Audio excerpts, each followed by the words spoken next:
must exit the building immediately. Council officers will direct you to the nearest fire exit and escort visitors to the building fire assembly point, which is beside the silver man at the top of Parliament Walk. Kilcraig staff should report to their floor's assembly point. You should remain at your assembly point until directed to reoccupy the building and only re-enter once the fire marshal has advised that it is safe to do so. Please do not attempt to leave the site by vehicle until cleared to do so by the fire marshal to ensure that access routes are kept clear for emergency vehicles. Please note that this is a public meeting and that members of the public may be in attendance. The meeting will be recorded by the clerk and published online for public viewing. The taking of photographs, including screenshots, audio or video recordings, are not permitted during the meetings unless with express permission of the convener. Can members attending virtually activate their cameras where possible to enable you to join by video, and can all attendees mute their microphones when not speaking. Please do not come in during an item unless I invite you to do so. If members attending virtually wish to speak at any point, please indicate by clicking on the raise your hand button, and members in the chamber should also raise their hand, and we'll bring you in at the appropriate time. If any members have not had access to all the papers for the meeting, could you please indicate just now? Thank you. So today we'll hear each of the items set out in the agenda, and I'll invite the officer to present the papers, and members will then have the opportunity to ask questions before we proceed to debate and decision. The apologies for this morning are from Councillor Keogh, and we've got Councillors Errol, Rennie and Lee joining us online. Do you have any declarations of interest for items on the agenda this morning? No? Okay, thank you. We'll move on to the agenda, which is the minutes from the previous meeting, first of all, which was Thursday, 27th of June. And I'll just do them page by page. Anybody got any issues with the minutes? Could you indicate when we get to that page? So page 7, page 8, page 9. Minutes approved. Thank you.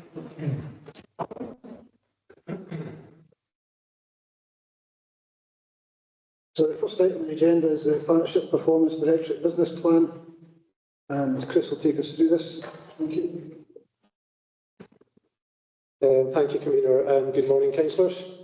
I'm pleased to present for approval the Partnership and Performance Directorate Business Plan for 2024-2025. This plan, developed in line with agreed business planning guidance, is integral to achieving our shared vision of Clackmannanshire as a valued, responsive and innovative council that enhances the quality of life for all of our residents. The Partnership and Performance Directorate underpins the delivery of our strategic outcomes by providing essential support services across the council. These services, which include HR, finance, IT and legal, are crucial to ensuring our operations are effective, efficient and compliant with our statutory obligations. Our key areas for focus during 2024 and 2025 include advancing transformation and innovation. In order to support the Council Be the Future programme, we are prioritising digital transformation initiatives. This includes the rollout of Microsoft 365, strengthening our digital infrastructure and security, and implementing a smart Clack strategy. These efforts are designed to enhance operational efficiency, improve service delivery, and position the Council as a future leader in digital governance. Ensuring financial sustainability. Given the current economic climate marked by the cost of living crisis, inflationary pressures and reductions in core funding, we must prioritise financial sustainability. Our Directorate Business Plan focuses on budget monitoring, good governance and ensuring that we deliver best value across all our services.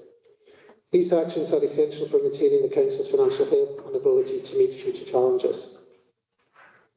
Strengthening governance and resilience. Effective governance is critical in mitigating financial and reputational risks. This year we will focus on improving our internal audit rating, developing our performance and risk management approaches, improving information security, reinforcing business continuity plans and ensuring that our emergency preparedness is robust. By doing so, we aim to safeguard the Council's operations and reputation while enhancing public trust. Workforce and capacity building. As our workforce ages and recruitment challenges continue, it's important that we invest in workforce planning and development.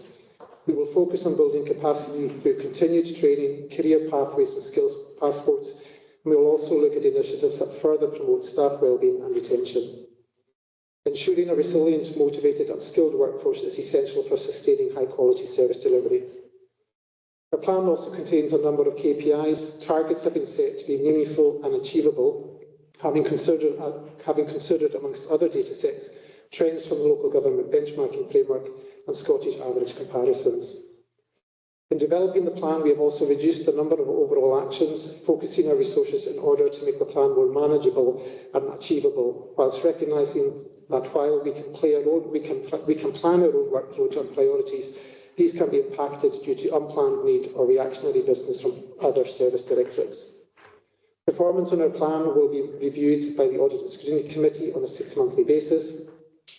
Overall, our business plan represents our commitment to delivering on the Council's strategic goals through innovation, efficiency and strong governance.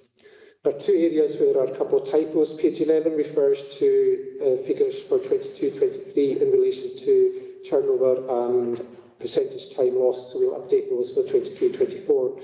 And on page 27, the percentage of top 5 women target should be 50% and not 60%. Officers from across the Directorate are here in chambers or virtually, and both them and myself are happy to take any questions members may have ahead of the paper being moved. Thanks, Chris. I'll move on to questions in 2 seconds. Can I just say that after some feedback in relation to the speaker system, can I ask that once you switch your speaker on, can you bring it in closer to speak into it, because it makes a significant difference to those online in terms of what you hear and what we're able to record once we come to record the meeting. So I've mastered the on-off button. If we could just bring it closer now and speak into the microphones. Councillor Forson. Yeah, thanks, Convener. I've got a question in relation to the targets that have been set here, Chris, for 24-25. A lot of the targets are there at 100%, and that's quite significant increases in some of the outcomes from the previous year. Are these targets are they achievable, or do you think maybe we could have set different targets that might have been a bit more achievable? Thanks, Councillor Forson. So we did review trends, etc., for the LGBF, and we've set most of our targets to be achievable. Some, I would say, are maybe aspirational, specifically in relation to maybe the staffing measures. But I think we would want all of our staff to be undertaking mandatory training and given the opportunity to make decisions. So I would agree that maybe these are a bit more aspirational and would probably not meet those targets, but it's something we'd want to strive to, but I do take on board at that point, Councillor. Okay, Councillor Klein. Thanks, Convener. My first question is a tad trivial, but I just wonder if, referring to page 12, if the Director feels that the novel method for downloading financial implications will catch on in 3.7. It's on the question of typos, really. Sorry, which page, Councillor? Page 12, 3.7. As I said, it's a trivial question. Not for some, perhaps. Might want to correct that before the papers go public, or maybe it's too late for that. Right, sorry, Chris. Moving on to page 27. You mentioned, just talking about invoice, one of the things you're looking for is to improve invoice payments within 90 days. And I wonder, is there within that, is there any prioritisation that favours small, vulnerable businesses over large, more stable corporates? Finance manager for that one. Dennis, could you? Dennis. Good morning. Our standard terms are 30 days for invoice payment, and that's what we apply across all businesses, whether large or small. However, we do have exceptions where we've been engaged with some suppliers to try and pay that quickly if that would help. So in terms of prioritising payment, it is in line with our standards 30 days, or if we've agreed other terms, those terms. So we wouldn't pick out any individual other than those that we've agreed payment terms of a set number of days. Okay, and the fact that you are sometimes unable to pay things on time, The fact that you're sometimes unable to pay things on time is suggested by the percentages being less than 100%. And that gives you have to make decisions then at the end of that period who's getting paid. So you'll have to have some prioritisation at that point, surely.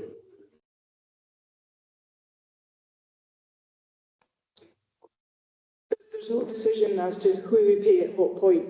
So our invoices are through our Technology One finance system, through our workflow. So we would get invoices and they're matched up, and it's through the process. So it involves a couple of parts of that process joining up, and then we're able to make payment. So as soon as it flows through the process, that payment is released in line with the terms. So we don't actually sit and make a decision as to who we will pay one day to the next. So it's computer says yes or computer says no, if you like. Okay, thanks, Leslie. Lindsay, sorry. Moving on to page 28, the page, we're looking at the freedom of information requests from councillors and MSPs and other folk. I just wonder why MPs and MSPs are relegated to the bottom of the table. I mean, we would tend to think these would be quite influential figures. In terms of the responses and the times. So I suppose in relation to the council inquiries, so we had 21 in total for PMP, but we agreed that 16 were met and 5 were out with that time frame. But yes, there is a focus. Each week now we get regular reporting and the senior managers are asked to ensure that these are moved forward. There may be capacity issues, there may be officers on holiday or leave, etc. that impact on that. In terms of MP, MSP inquiries received by PMP, we received 4. So obviously 3 were out with, which is not acceptable, and we will be looking to work on that and improve that in the course of this year, Councillor. Thanks.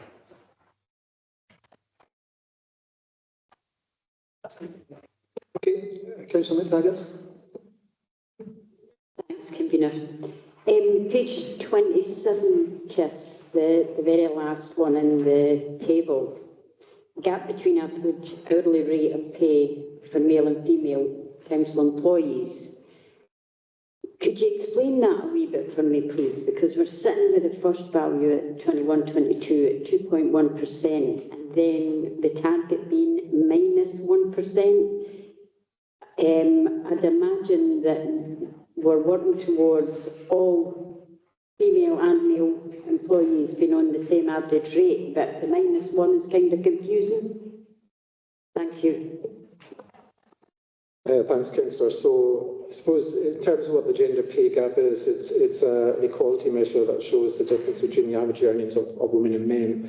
And when we look at the UK level, it's 18%. So actually it's a success for Clackmannanshire Council, the levels that we've got and what we're doing. So from an equal opportunities perspective, it shows us a sign of increasing equality in the workplace, where women are rewarded for their skills, experience and contribution. So a negative pay gap isn't inherently a good or a bad thing. The key issue is ensuring that pay differences are based on merit and not gender. So aiming for fairness and equality in the workplace. I think we as a council are showing leaps and bounds. We're well ahead of the pack in that, in terms of our achievements in that area. You, Councillor McTaggart? Yeah. Any other questions? Oh, sorry, Councillor McCloskey. Thank you. It's broadly similar to the question that Councillor Thorson asked, but you mentioned this area particularly, Chris, in terms of mandatory training.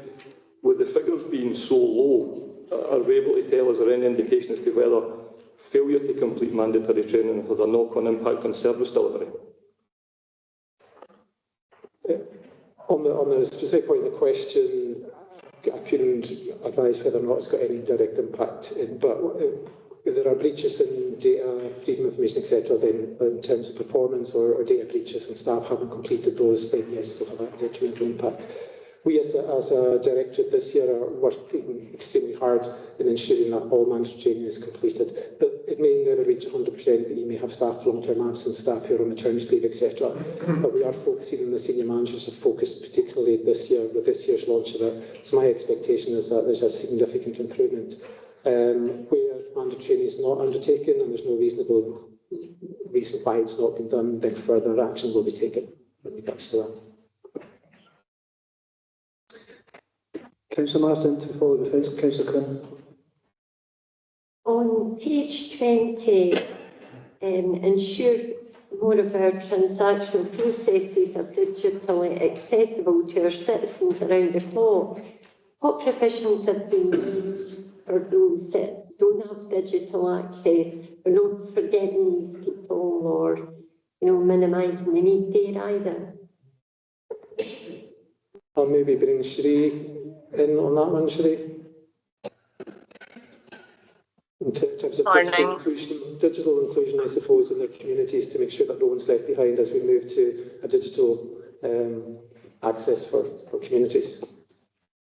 So there's been a lot of work undertaken, particularly with CTSI and other community partners on tackling digital exclusion or promoting digital inclusion.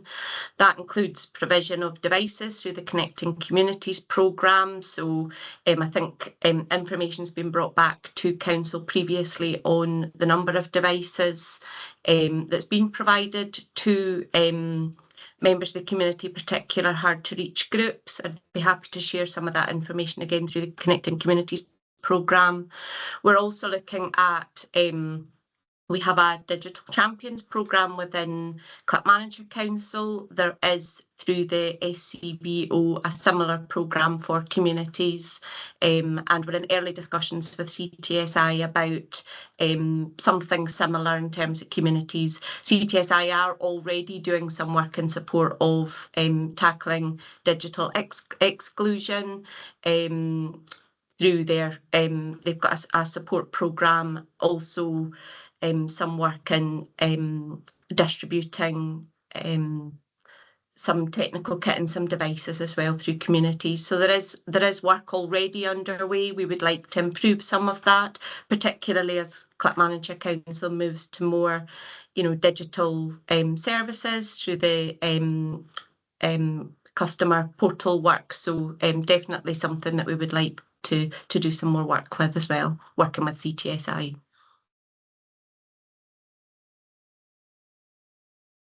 Thank you. Councillor Quinn. Thank you. Just a question at the bottom of page 29 about the staff survey results there.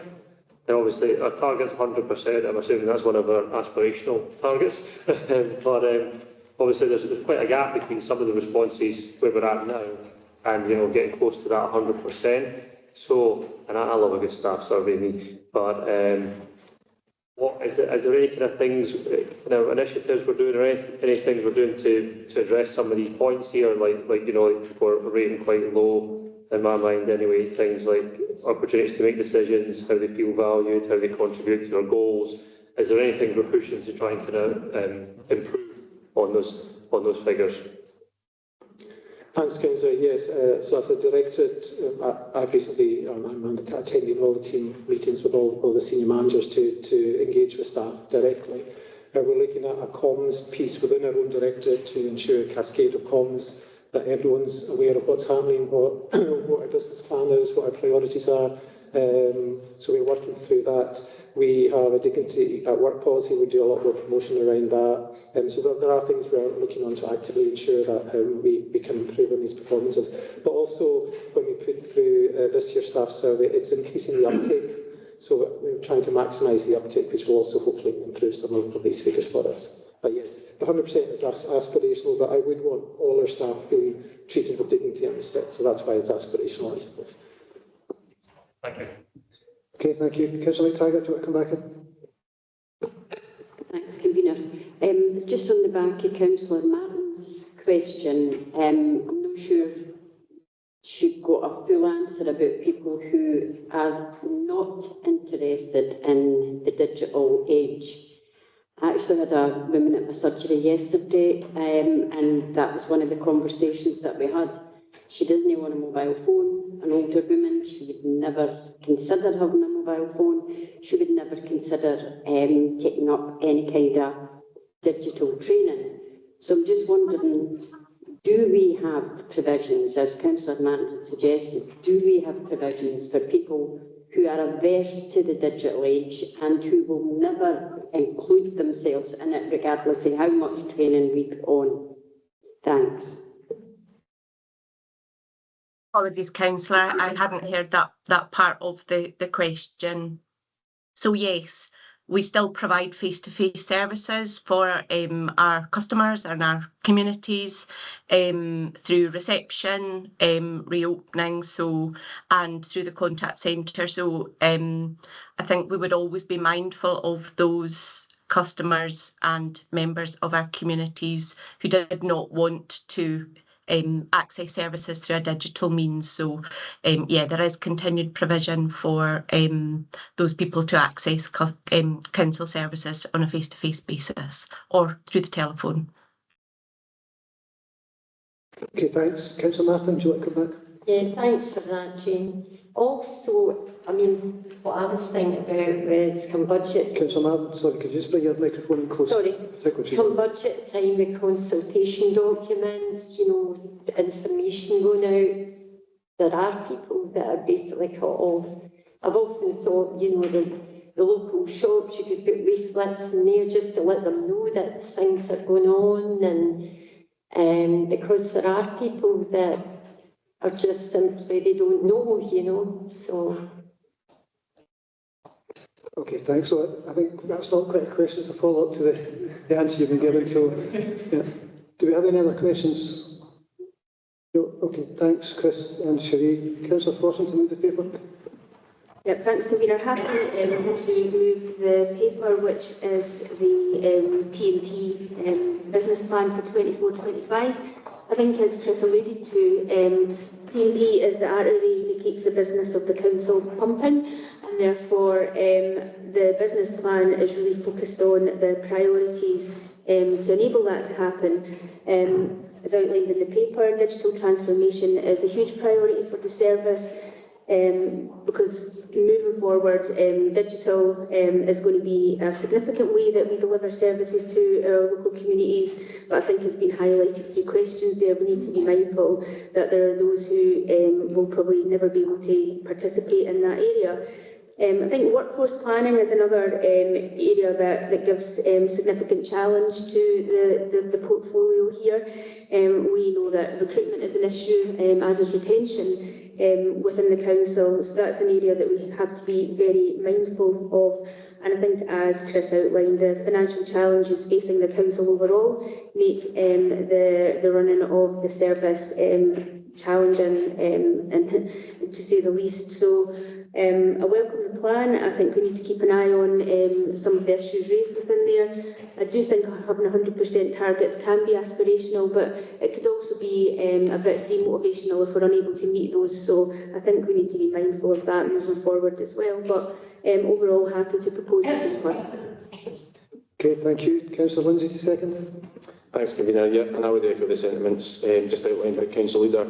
I think it's fair to say all component parts of the council, directorates play an important role within the council, a crucial role, but partnership and performance simply, the council simply couldn't function without the roles and responsibilities that sit within the partnership and performance directorate. So we welcome the report, some good level of questions as well, despite the fact that one of the crucial aspects of the plan involves the digital transformation work, which is critical to the sustainability and the efficiency of the council. We do recognise that we can't leave some parts of our population behind in terms of the speed at which things are moving, but it is critical, and I think it is important, a critical aspect towards the council being able to operate in a sustainable footing and work more efficiently for people across our communities. So I think it's been a useful range of questions coming in as well around targets, but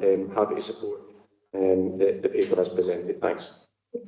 Okay, thank you. The paper is now open for debate. Anyone wish to debate the paper? No? Okay. On that basis, are they happy to approve? Thank you.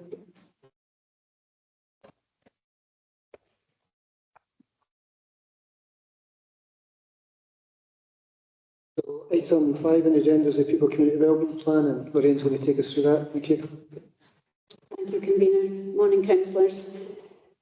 So this paper presents a new approach to the People Business Plan, incorporating all the operational plans that we have within the People Directorate, and the requirement to submit a range of plans to Scottish Government or to the Alliance, and otherwise a total of 10 plans in total that normally would come to this Council for approval. We've combined them all into one on this occasion. The approach that we've taken this year is innovative and is the first authority in Scotland to take this approach, and others are watching in the wings to see how it works and whether Council today approve the approach. We carried out a very detailed data mapping exercise across all of those plans, which you can see in the report, and we streamed that, and we also looked at a very detailed demographic profile, which you'll see in the papers that you have in front of you today, and we summarised those into 6 outcomes. So this, the plan going forward for 24-25 means that everybody across the People Directorate will be working towards these 6 outcomes. We've taken an outcomes-focused approach, so although there are targets and there are KPIs which demonstrate our progress towards those outcomes, we're very firmly fixed on what it will take to improve those outcomes, which are for benefits for our communities. We have officers here to answer the detail on any parts of the plan, and I'm happy to take questions. Thank you. Okay, thanks, Lorraine. Any questions? Councillor Coyne? Lorraine, a very simple one. You use the words "on this occasion." I'm hoping that that means "and in the future." Is that the case? Providing you are comfortable, councillors, with the approach that we've taken, we will continue to bring the plan forward in this format. We do have to submit, there's a requirement in legislation for some plans to be submitted individually to Scottish Government. However, we have followed all the guidance for all of those individual plans to make sure that when we present this, we're saying that in this one plan, we're still complying with the guidance that you require of local authorities. So there is a stage that we have to go through, which we've asked Council to approve today, of writing to Scottish Government to recommend this approach. But we have been having ongoing discussions with Scottish Government about it, so it will come as no surprise to them. Okay. Any other questions, Councillor Coyne? Councillor Law? Just on the additional support needs, in the section about autism, and it says, interestingly, there's a higher percentage of males on the spectrum than females. Are we getting better at spotting it in females? Because just as social norms and whatnot, females do kind of hide kind of issues a lot better, could you say, or worse? I don't know. But I just wondered, are we getting kind of better at spotting it in females? Thank you, Councillor Law. I'll ask our educational psychologist, Principal Educational Psychologist Leslie Taylor, to come up and answer that question for us. Thank you, Leslie. Morning, Councillor. I think it's probably a combination of both. We are getting better at spotting these behaviours, particularly in young females, but overall the incidence of autism does seem to be on the increase. But children or females with autism are an area that we are definitely getting more skilled at, being able to identify masking behaviours and different profiles that are occurring over time. Thank you, Councillor Harrison. Thanks, Lorraine. I was going to ask earlier about the kind of the compliance around it, but you answered that. I understand the 6 targets. How is this within the team for productivity, efficiency, simplification? Can you just give us a wee bit of the before and after, how that has affected and positively affected the team? So for the first year, we have had to put a lot of extra effort into this. So I think we've definitely, there's been a lot of resource across the Directorate to try and achieve this this year. Going forward, I would expect the benefits to be seen across the team because just quite simply, it takes roughly, and I'm very rough, about 2 months of an officer time to do planning and reporting. And we've got 10 of those plans in People Directorate. We've got groups that sit round about that, partnerships and whatever. So if we can streamline all of that, there'll be a significant saving in staff time for the Directorate. But most importantly, the biggest benefit for me is that what families and individuals in our communities will get is a streamlined approach which is connected, and that's much more integrated. So justice, a separate justice plan, violence against women and girls plan, education plan, you're getting all of those people coming together, thinking, what do we do for the individual in that, as opposed to how do we actually do that separately. So there is a bit of integration at the moment, and certainly when we integrated the People Directorate, we have improved those things with justice, children and education, working more together. But I think there's significant benefits in staff time, but most importantly for people in our communities. Yeah, Councillor Nelson. Yep. Any other questions? No, thank you, Lorraine. Councillor Lindsay to move the paper. Thanks, Convener. Thanks, Lorraine. No, I absolutely welcome the combining of the People Directorate plans and community partnership plans into one overarching community wellbeing plan. The People Directorate is one of the largest, or is the largest directorate in the council, with over 2/3 of the council budget, operating in a very highly complex environment. Having previously held the role of People Convener, I'm only too aware of the number of separate plans within the Directorate, of which there are 10, the number of overlapping strategic plans, policies and pieces of legislation, of which there are 23, the range of strategic documents and publications, of which there are 22, and having worked with Lorraine as a strategic director over some years, I'm even more aware of her desire to combine the plans into one document, and more importantly, provide a framework for an integrated outcome-focused approach to improving outcomes for people and communities across Clackmannanshire, as Lorraine's just already outlined. Once again, the People Directorate continues to lead the way in working innovatively in partnership with key stakeholders to deliver positive outcomes for our people and communities. And I think we'd all agree that we'd rather our officers were investing their time and energy towards investing in our people and communities through a streamlined approach rather than writing reports and duplicating work. Although we do recognise the importance of reporting the impact of our work to Scottish Government.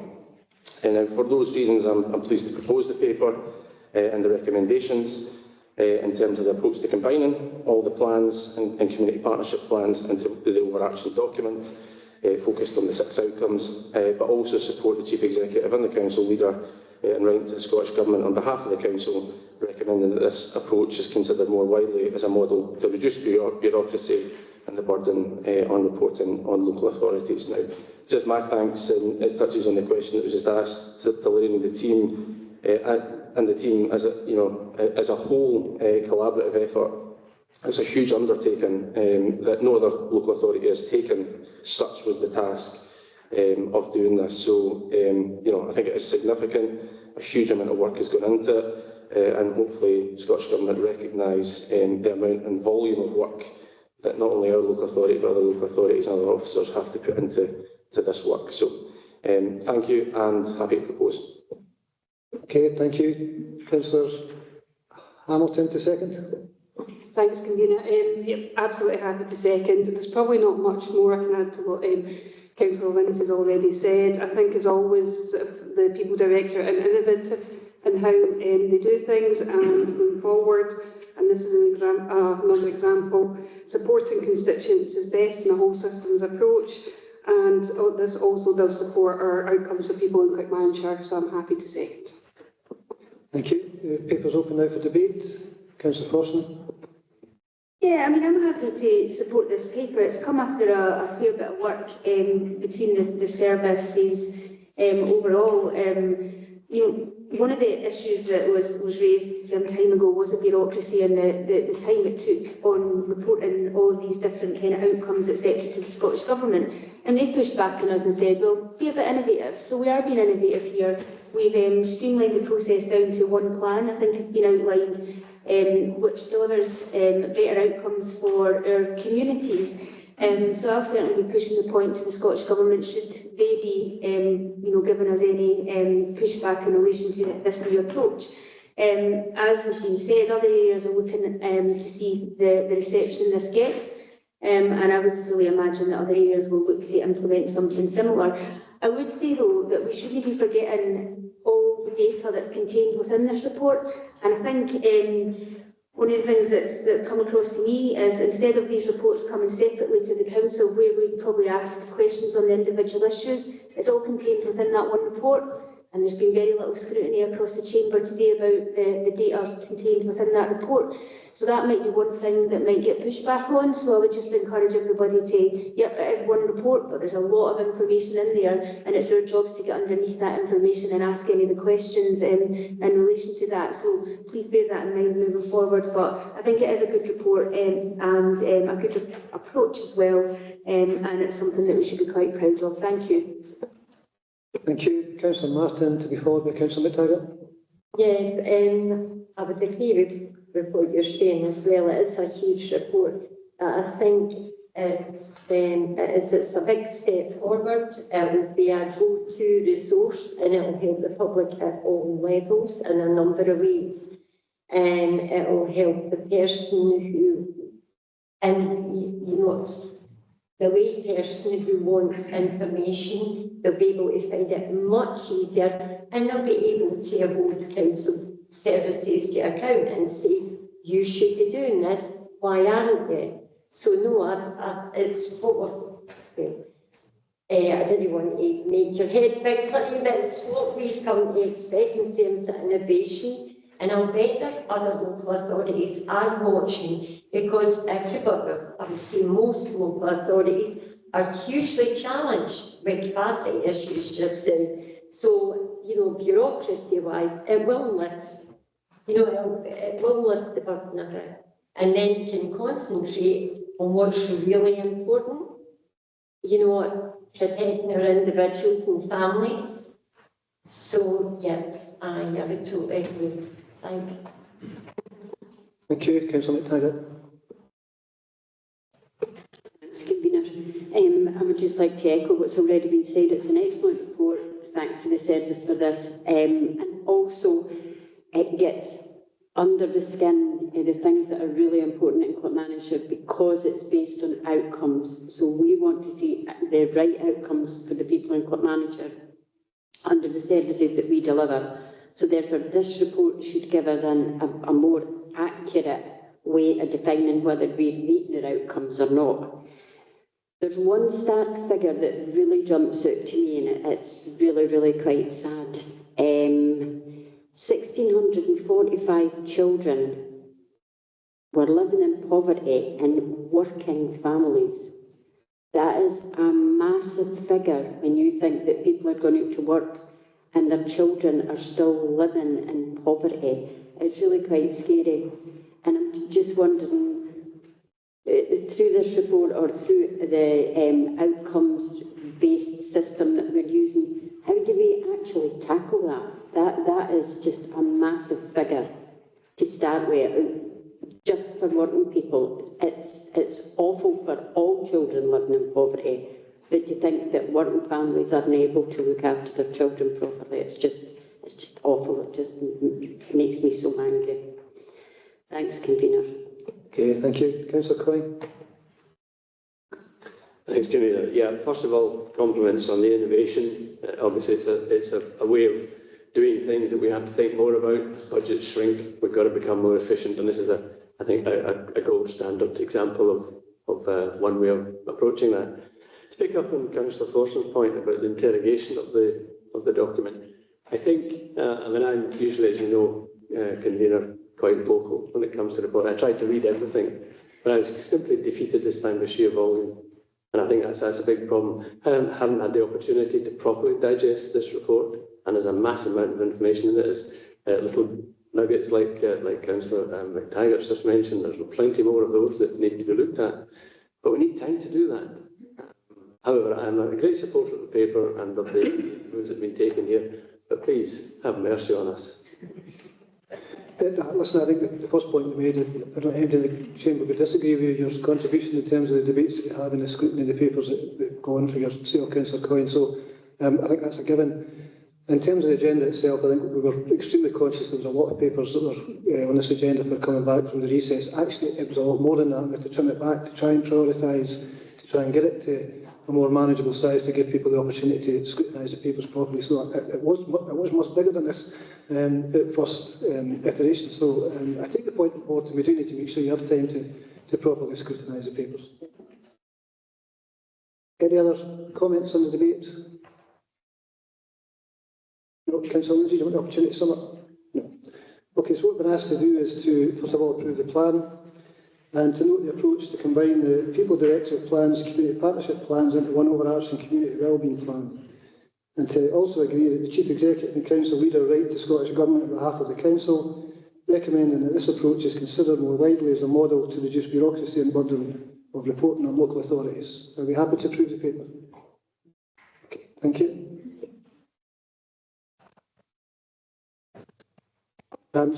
Just quickly before we move on to the next item, I've just picked up the fact that I got a message from Councillor Bolden before the start of the meeting, Gillian, to put in his apologies, so if we could just have that recorded. Thank you.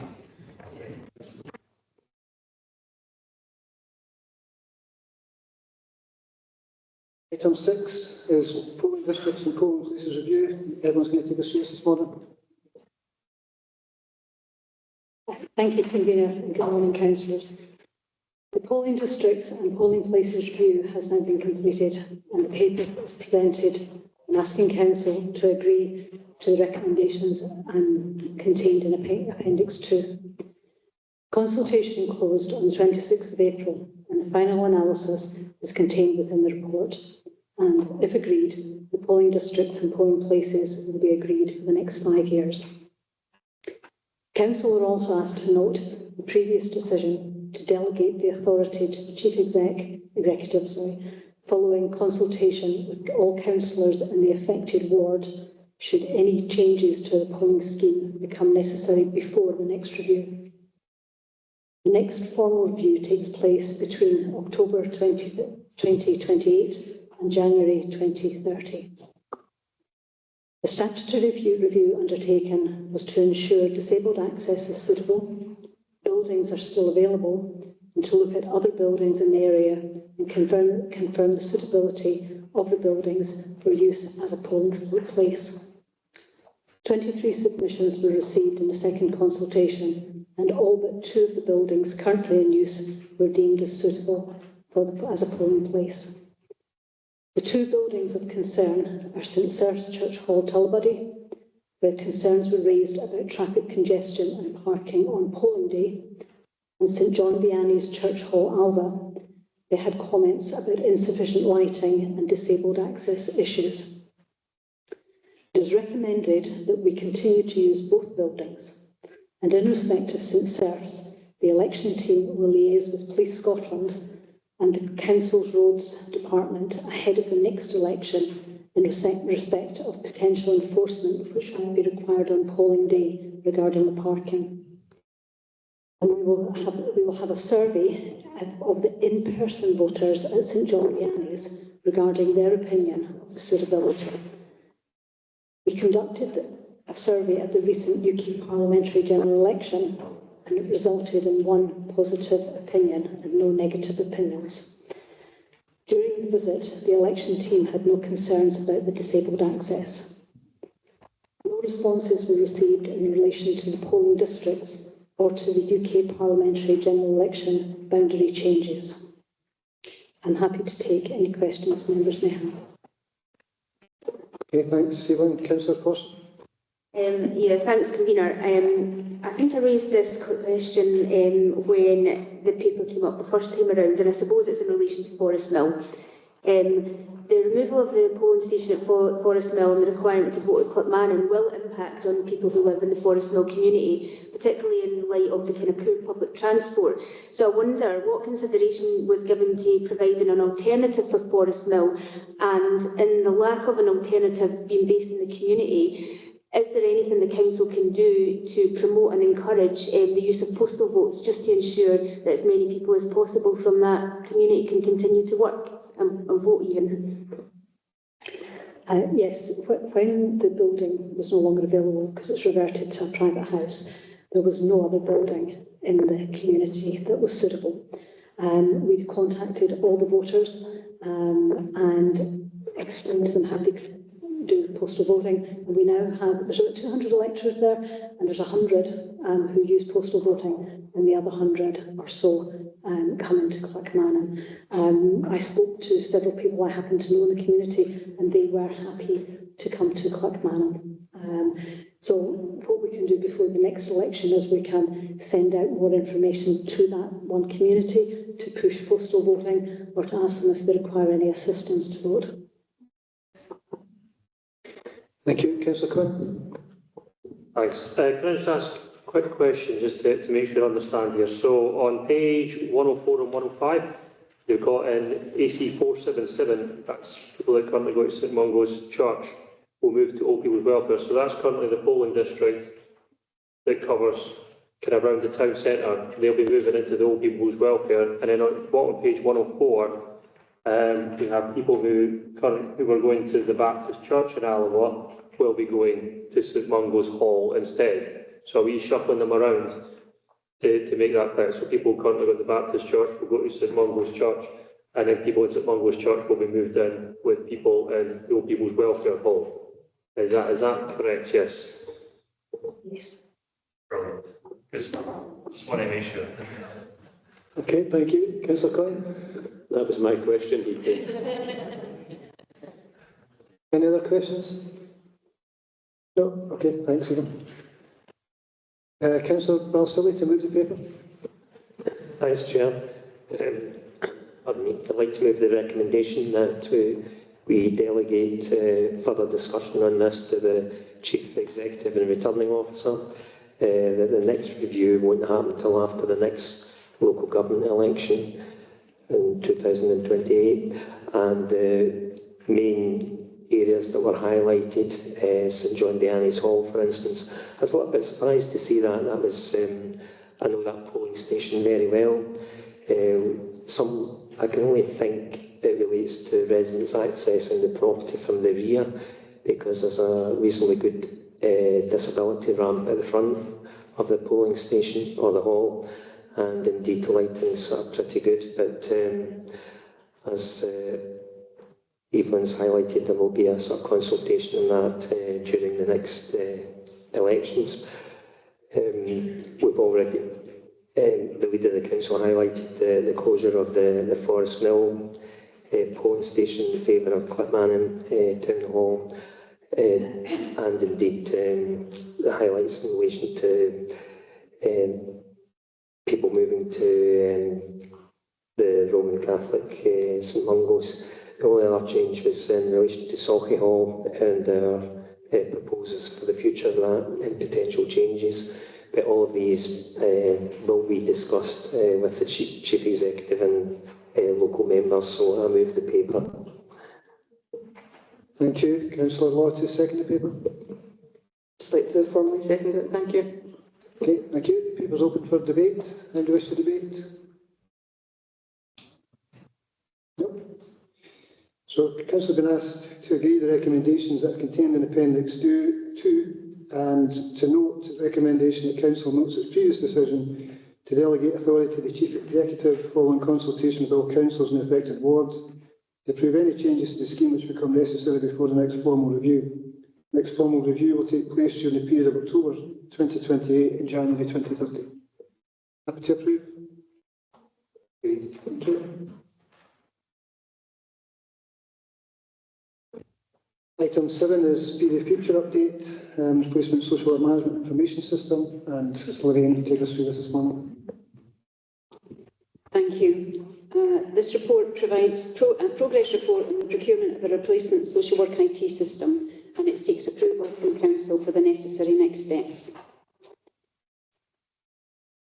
As councillors will be aware, it's been recognised for some time that a replacement social work management information system is business critical, and it's required for Clackmannanshire Council. And the current system poses significant support and maintenance challenges, as well as staffing challenges. A new system will provide a system for children's services, adult care, integrated mental health, education, justice services and finance. Over the past few years, officers have been working extensively to explore options and gather information. And the key actions that have been undertaken as part of that work are contained in para 3.5 in the paper. But it's clear from that preparatory work that the next steps need to progress both urgently and actually that address some of the risks that have been identified. So Council's been asked today if we can move to fully scope a business case which sets out the exact requirements of a new system, including costs, potential savings, and identifying a procurement route, and also addressing some of the risks that we currently have identified in the paper.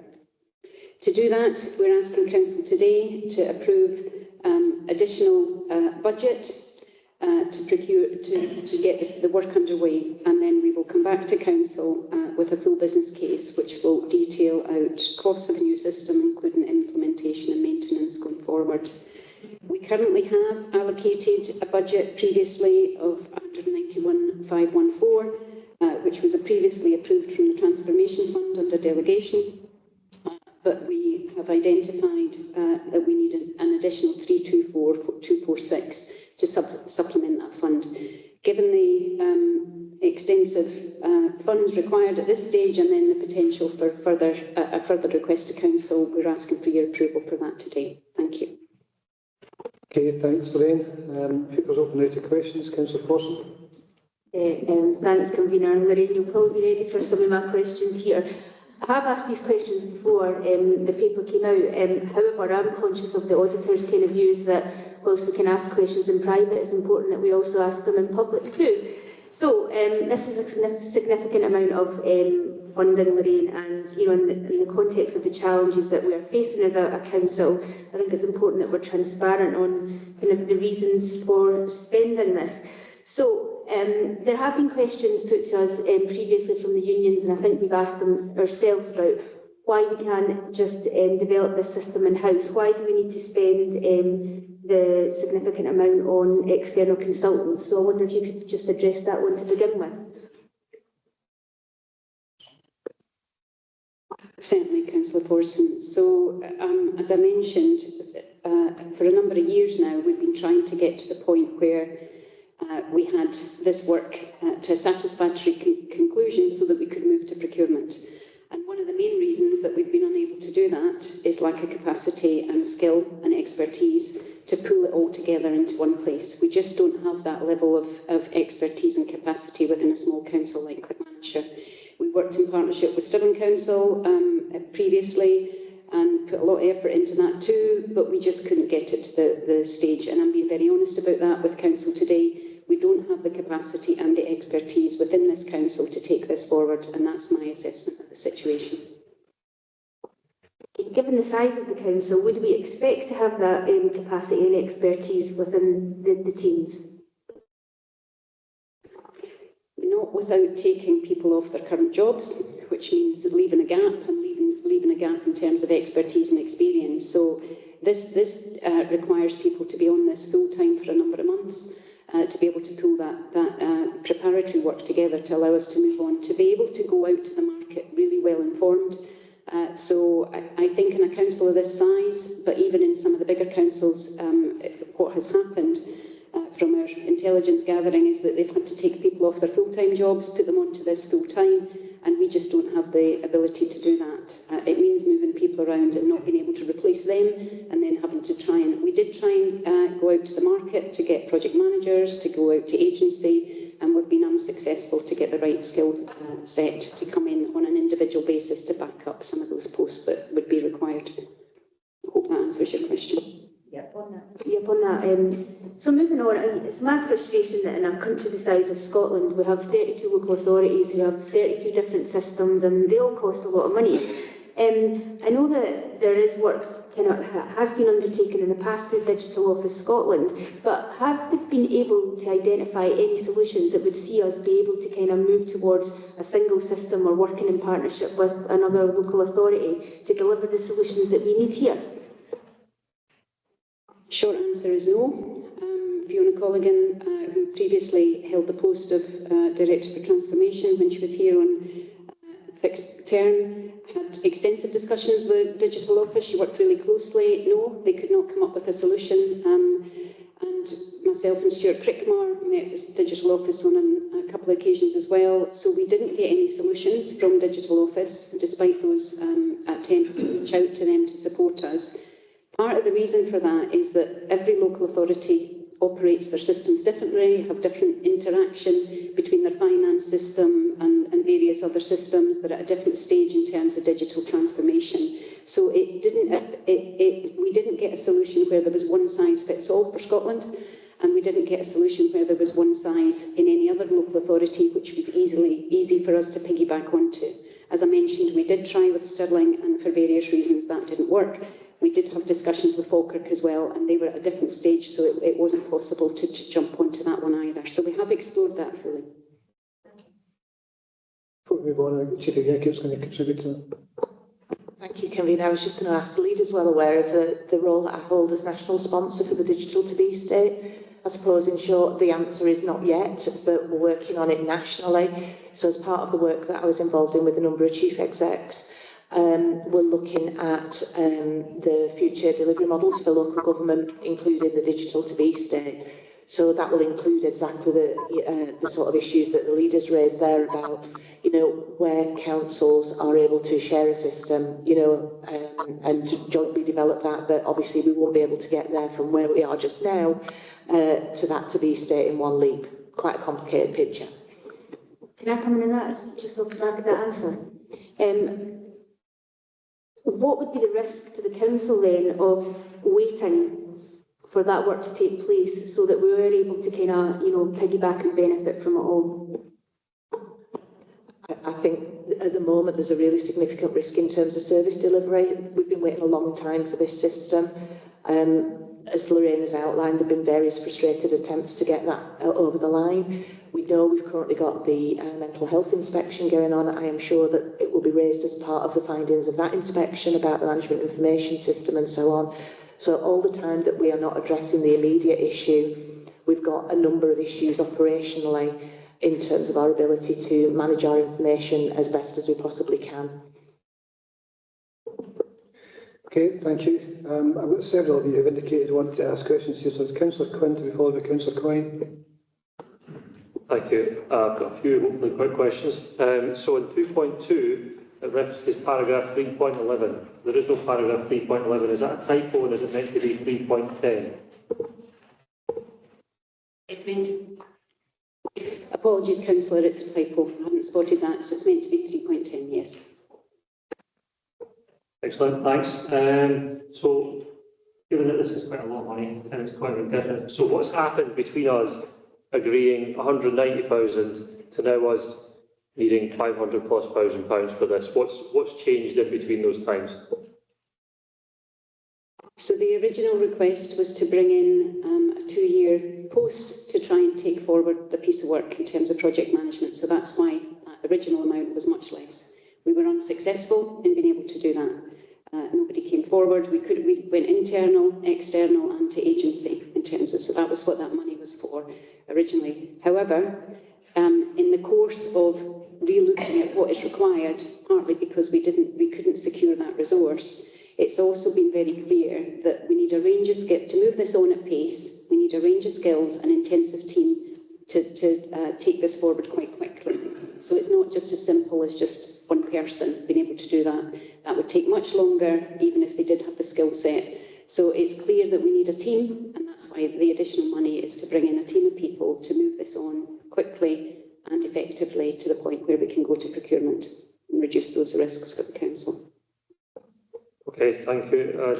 One last question then. So, given we're taking the 324,000 then potentially from the transformation fund, what's the opportunity cost there? What are we taking that potentially away from, or what are we potentially gaining then by doing that?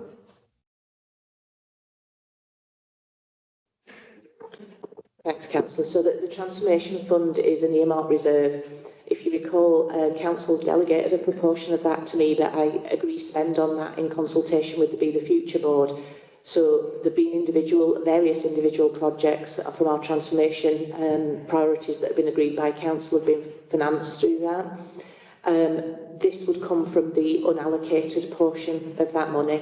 So as yet, it's not taking money from one approved project and moving it somewhere else. I think if that was where your question was. Thank you. Okay, thank you. Councillor Coyne, I think Councillor Coyne stole your question there, did he? Thinking well did. Do you have another? I have nothing. Councillor Rennie? Thanks, convener. Just a small point on 3.6.6. It was referred to the development of a national care service. I was just wondering if there was, I think this is really welcome, but I was just wondering if there was a risk if we started a process that a national care service was then implemented with a national system. Would that, you know, be a risk in terms of us developing our own system and then maybe needing to start all over again? Thank you, Councillor Rennie. We have, and that was one of the reasons I have to say that, you know, that to a certain extent we have delayed some of the steps. We had hoped at an earlier stage that something would be more forthcoming quickly on the National Care Service. It certainly isn't. We would expect something like a new national system to take about 10 years to implement, and other authorities haven't waited for that either. And I think given the risks that are outlined in the paper and the benefits that could be for communities and individuals of a new system, I think it would be prudent to move now rather than wait.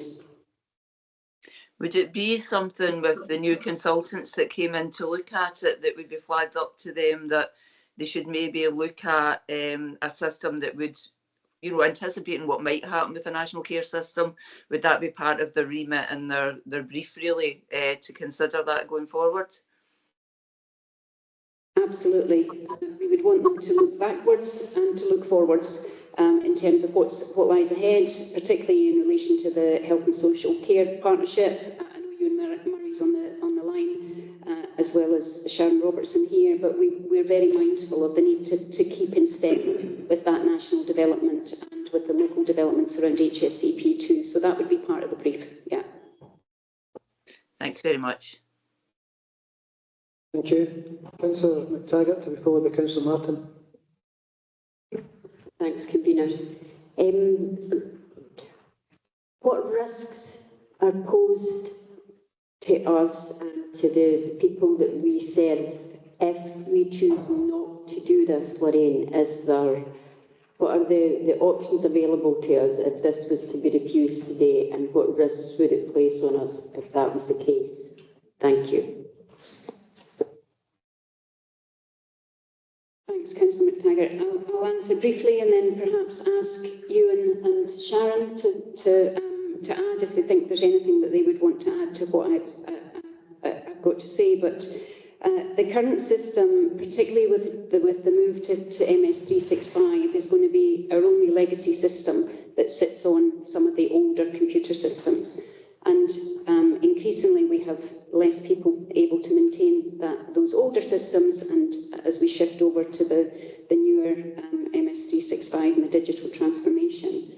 So the biggest risk is that system cannot be maintained, and we have to go to manual systems in terms of the data collection, the packages that we try and procure, and the service that we provide to our communities, and also that there needs to be interoperability between adults, children's justice, education, and we don't have that effectively at the moment. So it's that rapid response, it's the effective response. So there's a whole range of risks there, Councillor McTaggart, that if we don't move to a new system, that would become increasingly a problem for us.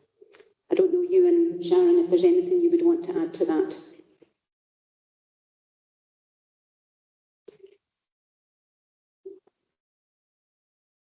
Thanks, Sharon, if you want to just come in. Thank you. I agree with Lorraine's summarisation there. I guess there's a few things for me. One is going back to the first paper in today's agenda that Chris presented, that interface with modernising all our business systems, move to digital and so on. Our current systems just won't go on that journey with us and all that. there's also some for me around looking to the future and being more data driven. Our current systems don't provide good management information. In fact, they provide very little at all. And as things become more difficult, we need to become more data driven and be able to manage our approaches closer. And really, there's a key for me around one, compliance with other legislation such as self-directed support legislation, but also that bit around our services being focused on outcomes and our systems helping us on that journey, so we can identify and monitor and measure outcomes. We need systems that help us do that going forward. Thank you. I probably just wanted to summarise the risks are outlined quite clearly in section 3.7. I think it's about, if we don't do anything, our systems are 27 years old. They were built internally by single analysts who have now moved on from the council. We do not have anybody to support and maintain these systems. They're on a corporate council risk register. So it's really important that if we don't do anything, we won't have a system that's going to be able to integrate with moving forward with our digital transformation project. So this is really integral to the wider work that the council are doing on Be the Future. So it's really just to summarise and highlight actually the significance of not doing anything. Thanks. Thanks. Okay, thank you. Councillor Marston to be followed. Questions have been answered. Okay, thanks. Councillor Harrison. I guess I've just got a quick question on, so we struggled to get anybody in to do the work before when we had the budget of almost 200k, and now we're looking for a team. How confident are we that we're going to be able to identify and get that team to come in? Or is that still a risk as well, that it's a struggle to get people to come in and do that work for us? I think I'm fairly confident that we can. There's other authorities and teams out there and organisations that have worked with other authorities on this type of work, as well as with ourselves in other areas. So I think that's a much better option than going for a single person for 2 years. We're going to do a fast piece of work, and that takes a bit more money at that point in time. But I think we should be able to identify the right solution for us.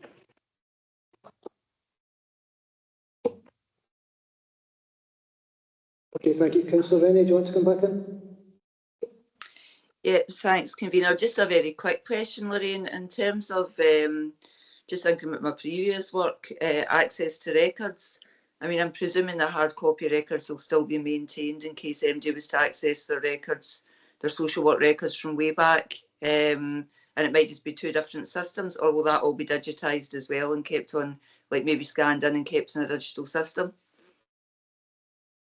We will comply with record keeping in line with legislation and keep those records, yes. So people will be able to access the records, whether they're scanned into the new system or whether they're hard copies from one way or the other. Okay, Councillor. I'm just thinking, there's been a lot of kind of comments at the system and staffing and talking to each other, but what about the impact on the actual service users and the people who are kind of, my understanding is this is the key for them to have access to the best service as well. So I just wondered if you're able to give a wee kind of explanation about that.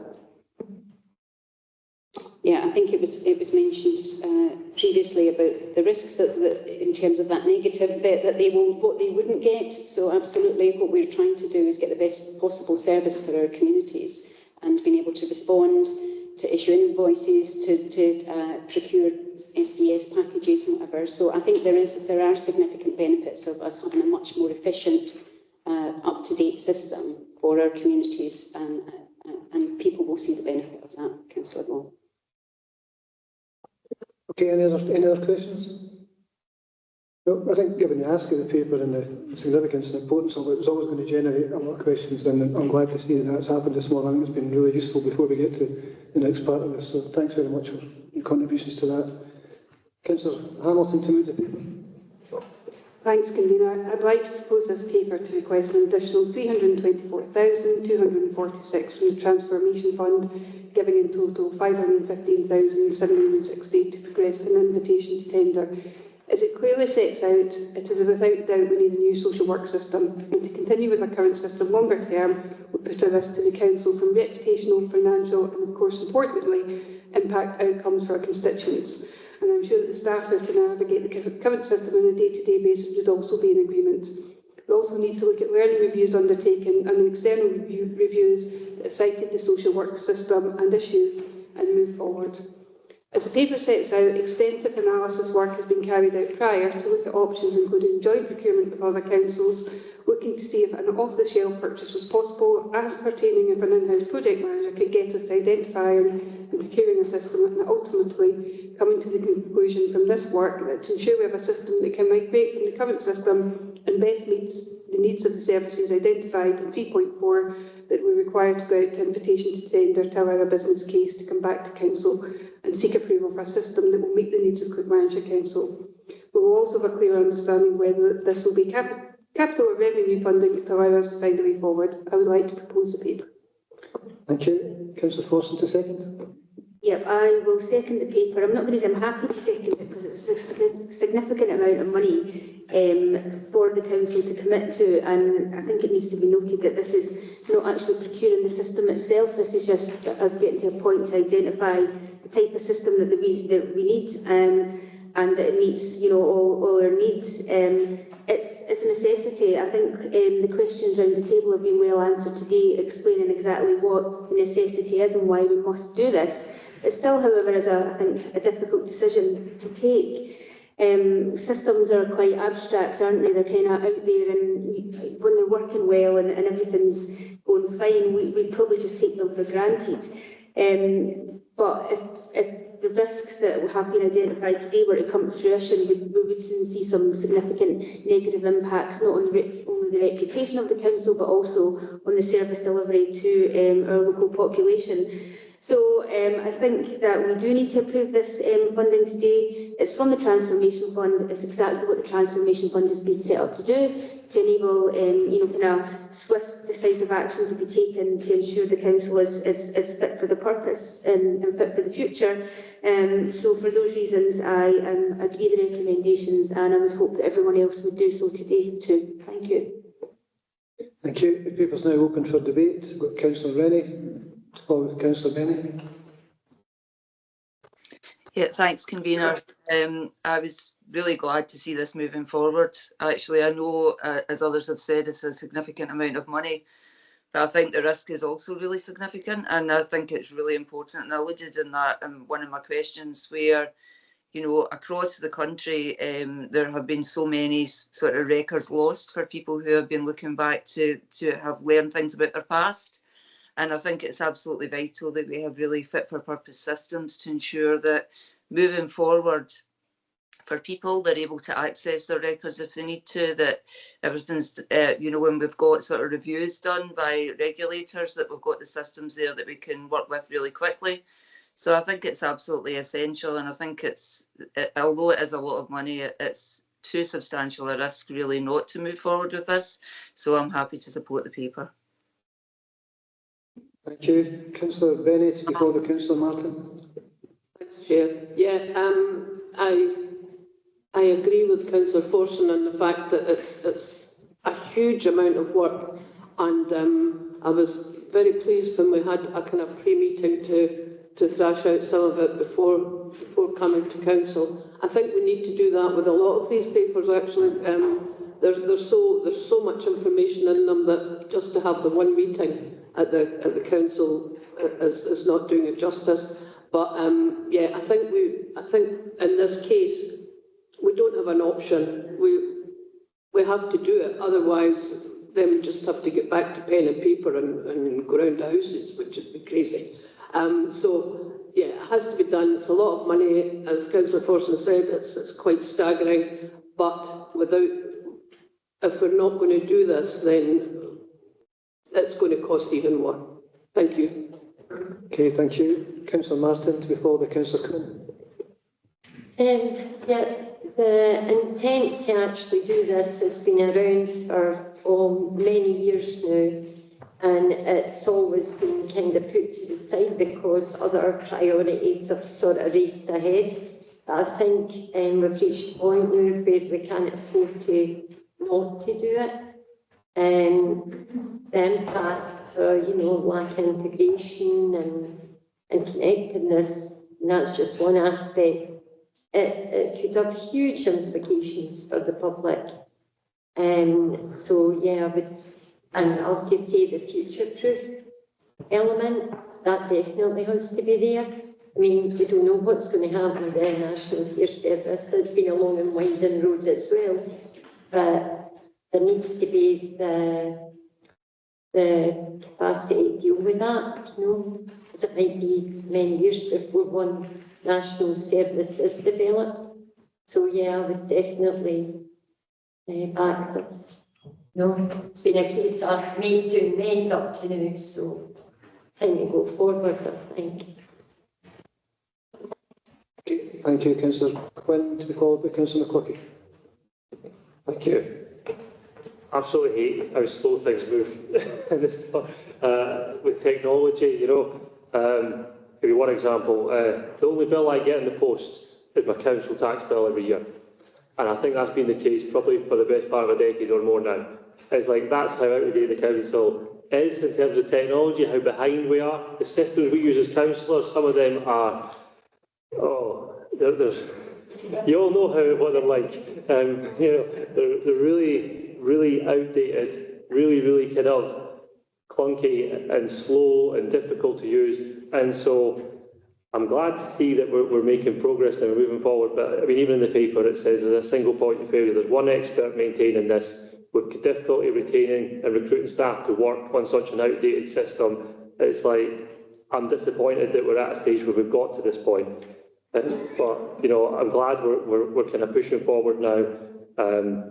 It's a significant amount of money, although given the cost of not doing it and given that that money isn't reserved for anything else, I'm happy to support the paper and I'm happy that we're making progress on it now, but I'm not happy that we're in this condition and I'm not happy that, our IT systems are so outdated in the first place that we've got into this trouble. Thank you. Councillor McCluskey. Thanks. Yeah, it's been well noted that it's a significant financial outlay just to get this to move to the market, but the vast majority of my constituency casework in the ward recently has been adult social care. So I've seen firsthand the diverse range of needs and the difficult situations people are facing in our communities. And so it's absolutely vital that the council have a modern, state-of-the-art system in place to support this. Being in a situation where a system failure means we can't deliver the vital services people desperately need in order to maintain a quality of life, it is not a situation we want to find ourselves in. So yeah, although it is a significant outlay, I'm happy to support this going forward and ensure these vital services can be provided to the best of our ability. Thanks. Okay, thank you. If there are no other contributions, Councillor Hamilton, do you have an opportunity to sum up? No.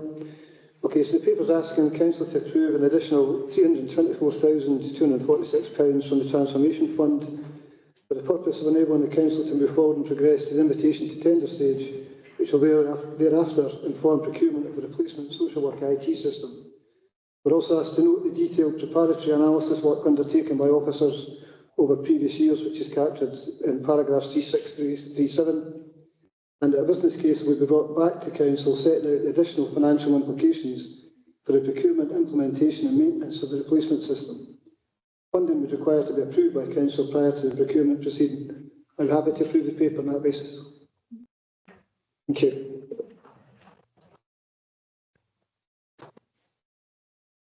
Item 8 is the Wellbeing Hub in Lockie's School Project update. Robbie will take us through that this morning. Thank you.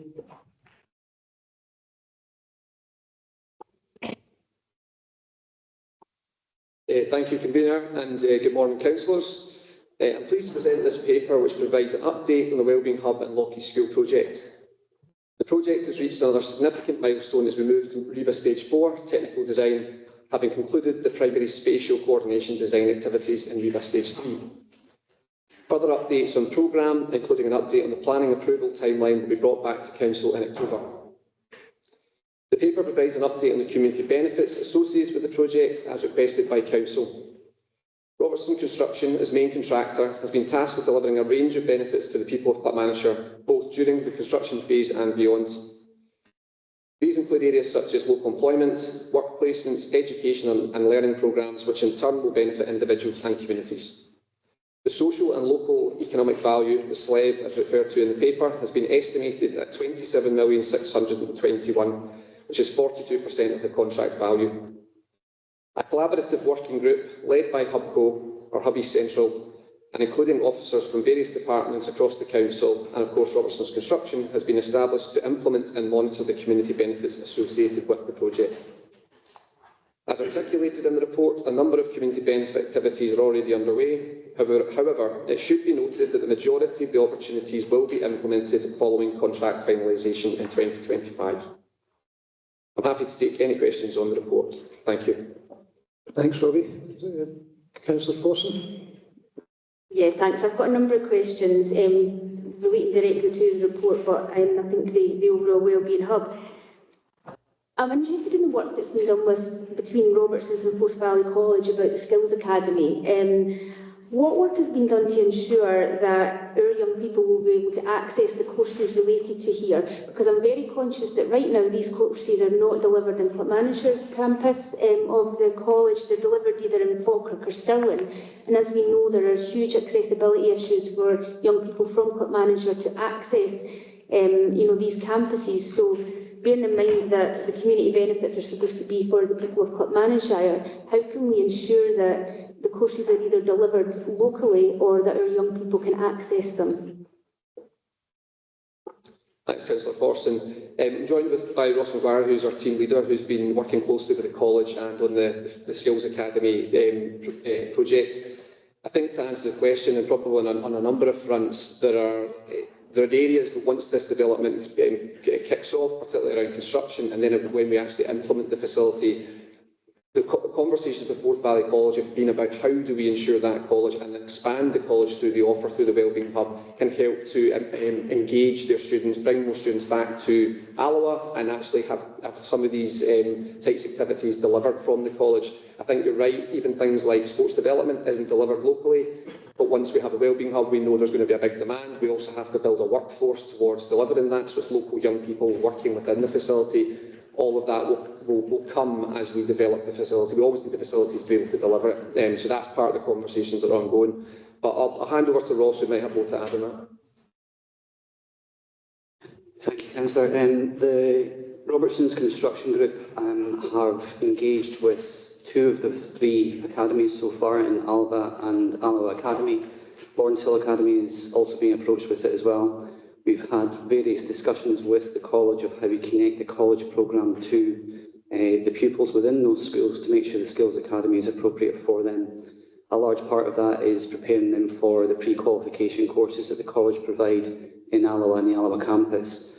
So we're at the stage now of working with the schools to create a programme primarily targeting S3, S4s at this moment in time.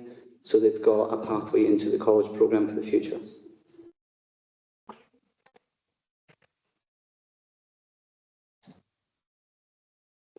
Thank you. I've got a couple of other questions.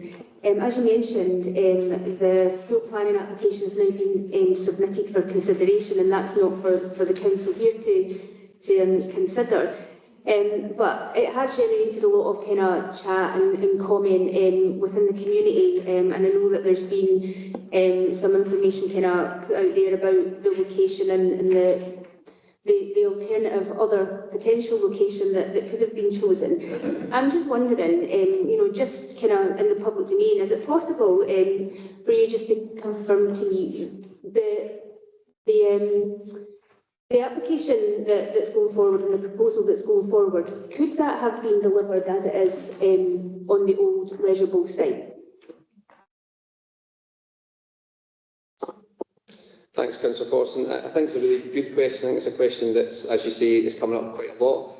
In terms of the options appraisal, obviously 2 years ago on the locations, a really in-depth options appraisal was undertaken. The decision was taken to go with the Alloa West site. I think what's really important in terms of the project, this is a project that involves a large facility, a large leisure facility and wellbeing hub with wider community benefits that will be built into the design. It will also have a state-of-the-art Lockheed school and also a large wellbeing park, all of which was built into the brief that the council wanted to deliver, which was an inclusive facility for everyone in Clackmannanshire, not just Alloa, and ensured that accessibility was key to that in terms of the location. The Alloa West site is 6.5 hectares. The Leisure Bowl site is 1 hectare. We physically couldn't fit the current design into that space. As part of the planning application, that had to be relooked at, and they've done a number of overlays in terms of what you could fit, what you couldn't fit. And in terms of the school and hub as a campus design that we have now, you physically could not fit that on that site. And even as a standalone facility, you would have to build up, which had an issue on accessibility, and that's a key driver of this facility, that it is for everybody, for all the people of Clackmannanshire. But in terms of that, in terms of design, every single part of this facility, we're designing it to be accessible. And it's built across, most of it will be on single storey, and to ensure that is the most accessible for everybody. However, there are some areas that are up on a first floor, which will include 2 lift accesses. Lift accesses are right next to the stairwells, so that it's the same user experience for anybody, so it doesn't feel different. You're not going to another end of the building to get a lift, or if the lift is down, you can't access. All these things have been thought through because that was the clear brief from council. And again, those things would be much harder to achieve in a multi-storey building or in any other site within Alloa. In terms of even down to simple details as well, even the outdoor spaces, everything will be accessible by both wheelchairs and other users and anyone with any other physical disability. We're looking at visually impaired, hearing impaired. We're also working with dementia-friendly experts within university as well to look at how we can make sure this facility is truly unique, a true destination for everyone in Clackmannanshire and beyond, and is truly accessible and inclusive. Just another question. One of the other issues that's popping up is the decision to, I suppose, include Lockheed as part of the overall campus. Can you just maybe go over some of the reasons why this was decided the best way forward? Again, an options appraisal on locations for Lockheed was brought to council, and then the decision was taken to incorporate it for a number of reasons, along with the wellbeing hub. I think one of the most important things, Lockheed School obviously accommodates for some of our most vulnerable young people facing some of the biggest inequalities and challenges in terms of their learning and future development.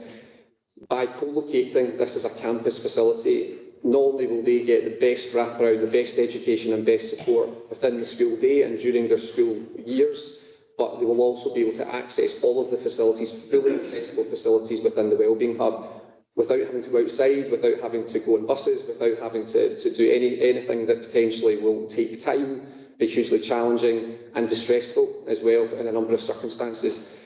I think that's a real unique selling point of this facility. I think to offer that to our young people of Lockheed, that they have that through life support, even in terms of physio rooms and the facilities within Lockheed School, they will be open to public as well beyond the school day, so there's benefits to the wellbeing hub and wider community.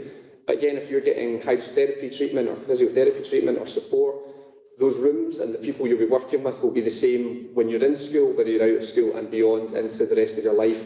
And for me, that is an absolutely critical brief that we've been given from council, and a brief that we hope we've delivered as part of the project team for the council.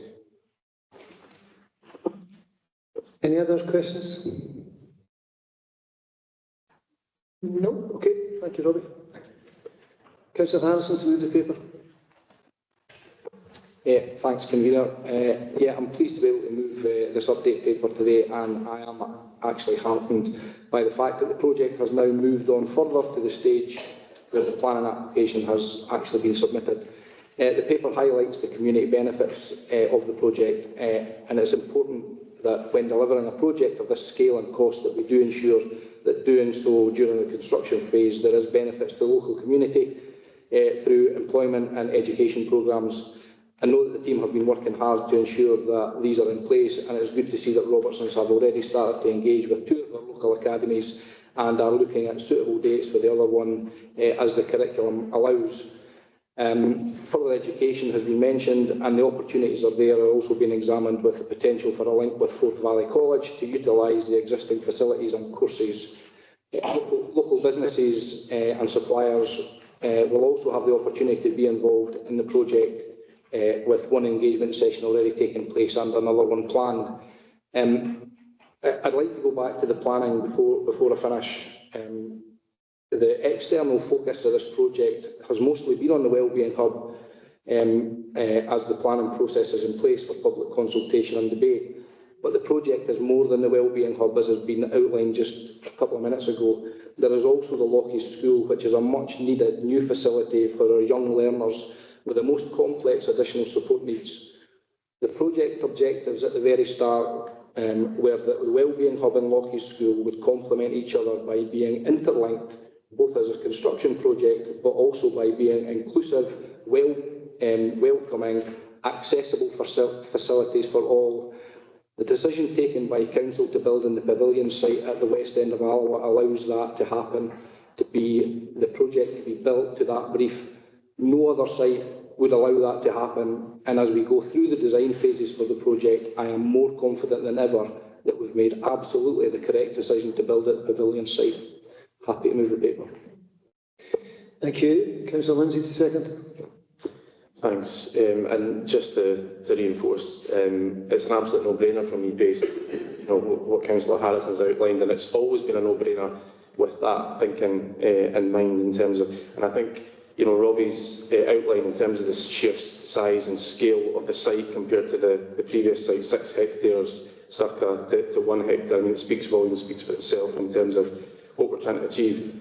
We also recognise that previous projects, when we had a briefing recently, just during the week, that there have been issues where sites have gone up the way or chosen to build upwards rather than spread across, both in terms of inclusivity and other technical issues with the build thereafter. So just, absolute no-brainer. But in terms of where we are, I mean, talk about excitement every time this paper comes up, but genuinely couldn't be any more kind of blown away by the level of detail and work that's gone into this. Council obviously set out the aspiration for this to be a really unique facility, specific to the needs of Clackmannanshire, the most inclusive facility. I think that was my aspiration certainly, but the most inclusive facility in the country, and it's set to be that, which is, should be a huge sense of pride for everybody involved with the project and those that will use this facility for many years to come. The level of thinking and detail to make sure that 100% of this facility is accessible to everybody. And the level of detail that's gone into that has literally blown me away. So this is a great opportunity for Clackmannanshire. It's absolutely the right site. The community benefits that are now starting to be built into the programming, the links to the college, the pathway that's now being produced for our young people within schools to be engaged and completely integrated into this process, again, is excellent. So just to touch on the last thing about, this site and where it is, and this is a reminder, this is not an Alloa project, this is a Clackmannanshire project. It's everyone outside Alloa will need to travel to this facility. But that said, it's still be built in Alloa, the main part of Clackmannanshire. So just a reminder that there are so many other opportunities that are going to be given as a result of where this facility is going to be sited, and they're all positive. This is going to be a unique facility, not just from a national perspective, but from a UK-wide perspective, both in terms of energy efficiency and inclusivity. So, yeah, I think we'll just need to bear all of these holistic parts in mind when looking at this. But I know we're all on board, and I know there's a huge amount of excitement around this. But yeah, endorse the paper that's before us and the level of working detail that's gone into this. Thanks very much. Okay, thank you. The paper is now open for debate. Anyone wish to debate the paper? Councillor McTaggart. Thanks, Convener.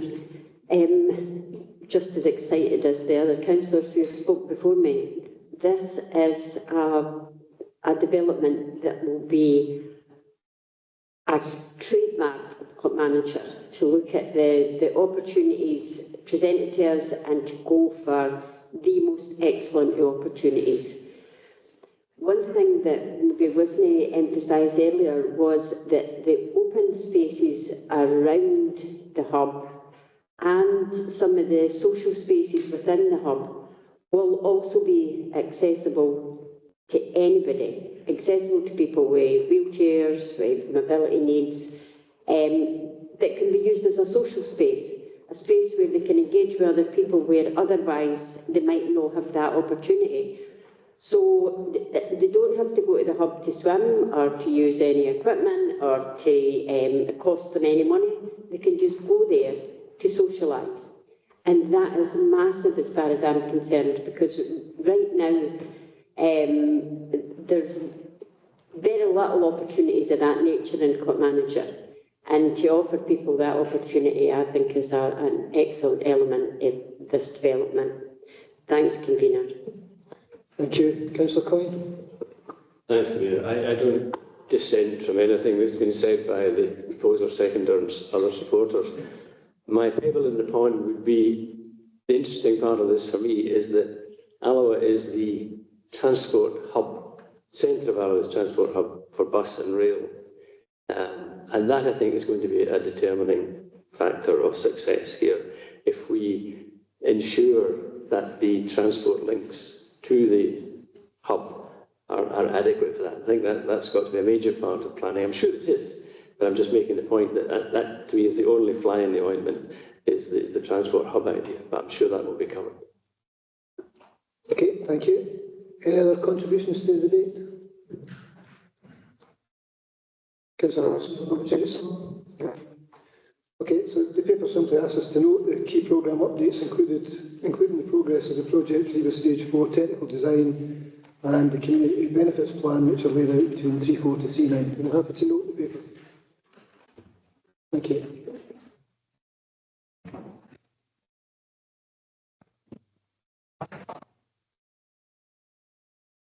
Item 9 is the police-based investment programme, and I think it's Emma.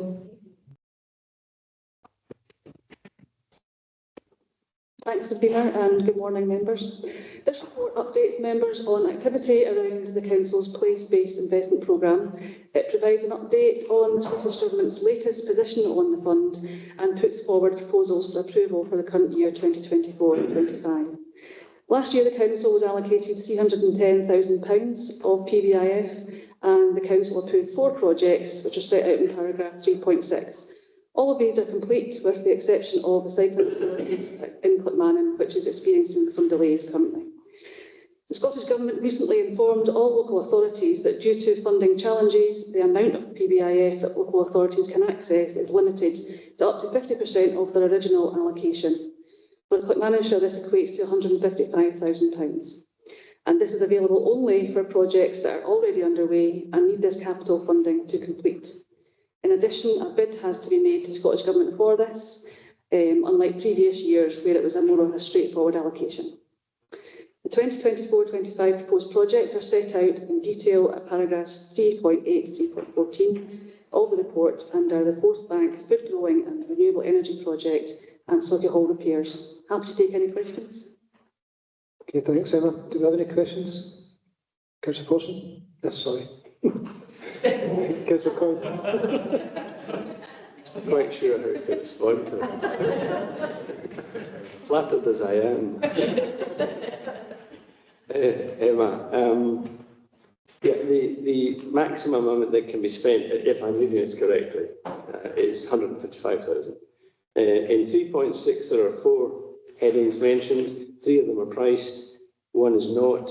But if we allocate the balance after the three of them is 43,000.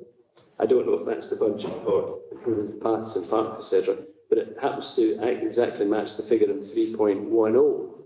So are we spending the same money in two different places, or do these go together?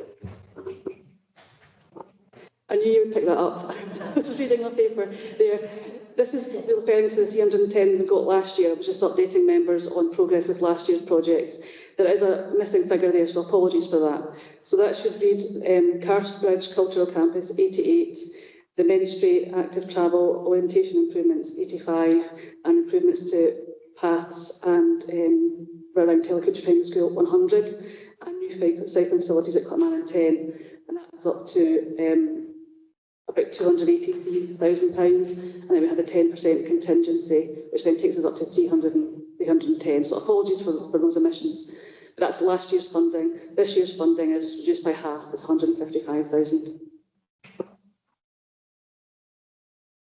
Okay, any further questions? Thanks, Anna.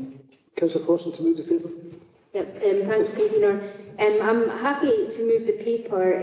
Whilst I'm disappointed that the amount of funding that has been allocated has been halved, I think the proposals that have been put forward are quite self-explanatory. We did agree in the budget that we would be focusing place-based investment funding and any other funding to support community ownership, etc. of halls. So the funding that has been identified for the works at Socky Hall is welcome.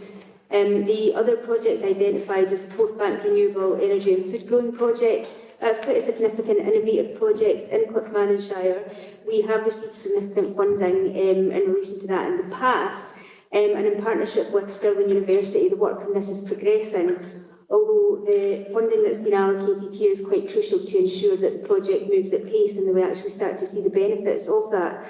I think it would be good actually for members to get a bit of a briefing on the Porthbank Renewable Energy Project, because it is quite a significant one, and I had some a paper briefing recently that I'm quite happy to share with members in relation to that.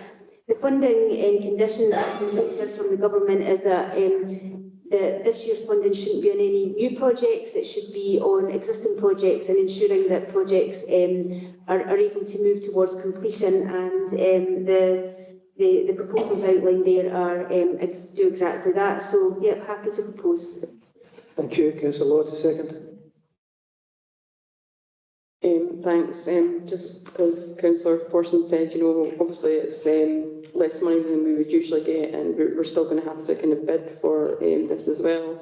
I'm happy that the projects that we've put forward, as was said, you know, Socky Hall is one of those kind of buildings up there for community asset transfer. So I think it is a good use of the money to help that kind of progress. And also, honestly, I can't wait to see that derelict site actually have some building, kind of I always forget this, containers, because I think that's kind of where we're going for. The kind of shipping containers is kind of going on there to grow food, and it's also, you know, the benefits that will bring in the future, and the learning that we'll get from that, and the hope that we can then spread that out in Clackmannanshire, and the projects across Scotland will take some learning from that as well. So happy to move this paper. Thanks. Thank you. Paper's open now for debate.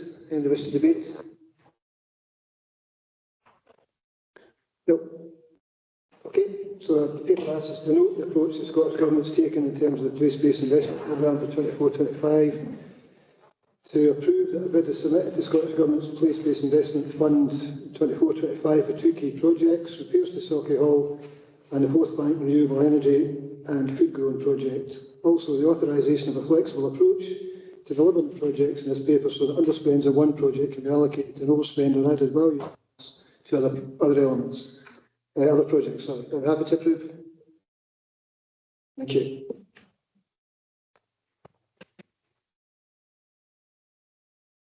Item 10 is the Learning Estate Primary School Review and Planned Investment. Kevin, can you take us through this? Thank you. Thank you, Convener, and thank you, members. It's my pleasure to be here at my first council, and it's a pleasure also to join the team here at Clackmannanshire Council. The paper in front of you members today is linked to our learning estate, primary school review and planned investment. The paper seeks to give members an update on the works around about our learning estate.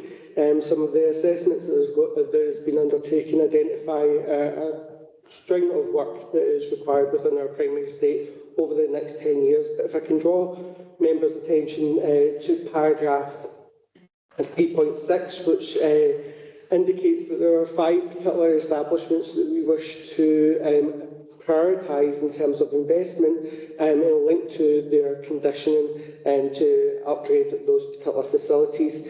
And we are asking members in paragraph 3.7 in terms of those 5 primaries to focus their investments within the already approved £4.75 million allocated within the capital programme.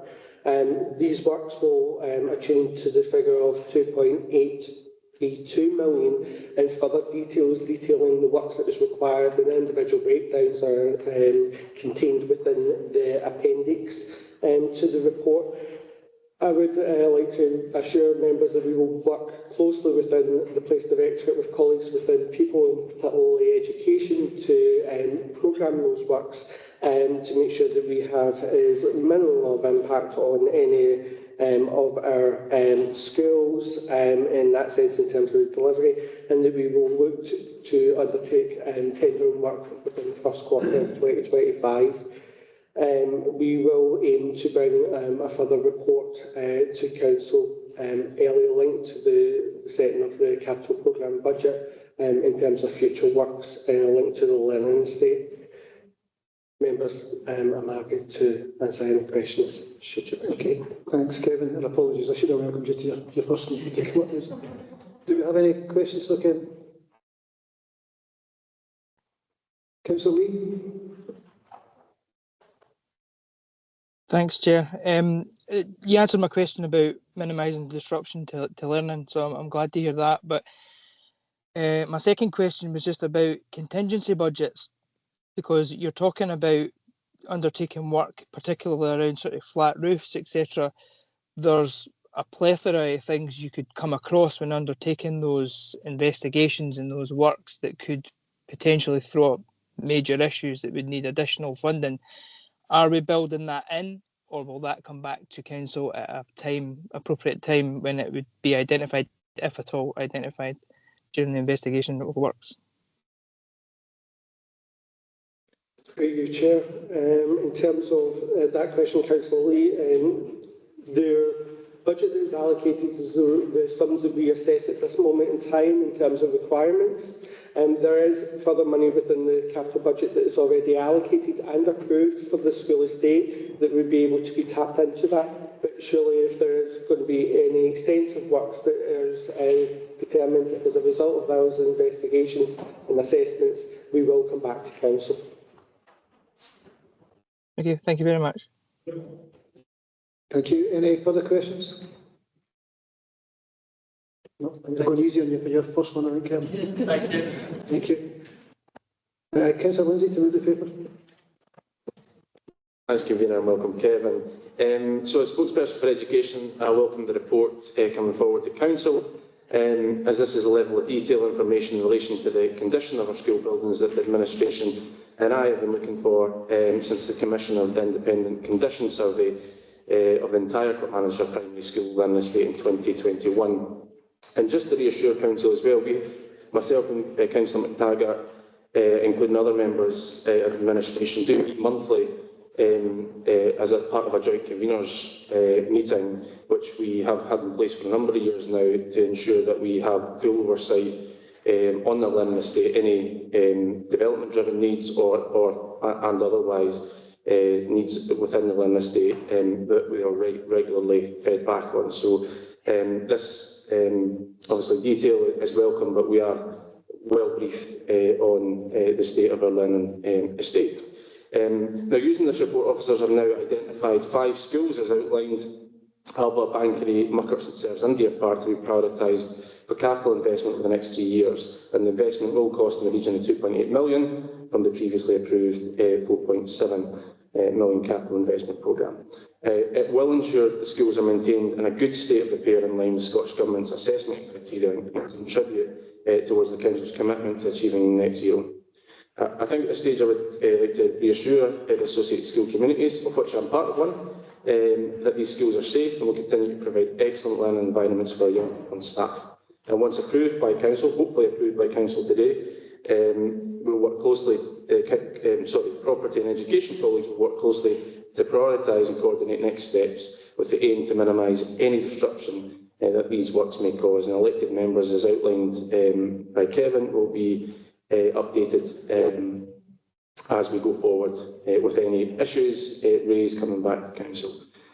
Officers currently developing a programme of works, and it's hoped that works will go out to tender in the first quarter of 2025. Further work will be undertaken by officers in collaboration with education, finance colleagues and administration to bring forward in 2025 a comprehensive learning estate strategy, which will outline the wider learning estate asset management and investment plan. And we welcome that. Thanks, and happy to propose the paper. Thank you. Councillor McTaggart, to second. Thanks, Convener.